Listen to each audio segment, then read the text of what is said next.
So Pranamat has actually become part of my daily routine, and since Milani is in school and Grayson is sleeping, I'm about to Netflix and chill with this mat and get my massage on. This is the best thing ever because not only am I getting a massage, it's helping with the tension in the back of my neck and shoulders while just making me feel at ease, but I'm also able to get a lot of stuff done, like group chat and watch Netflix and not pay attention to my show because everyone never pays attention anymore.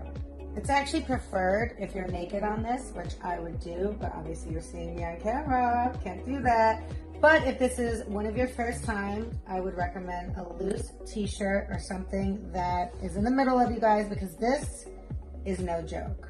I'm obsessed with Pranamat. I intend to use it for many, many years. I've been such an advocate for it. You guys see me in my story all the time with it.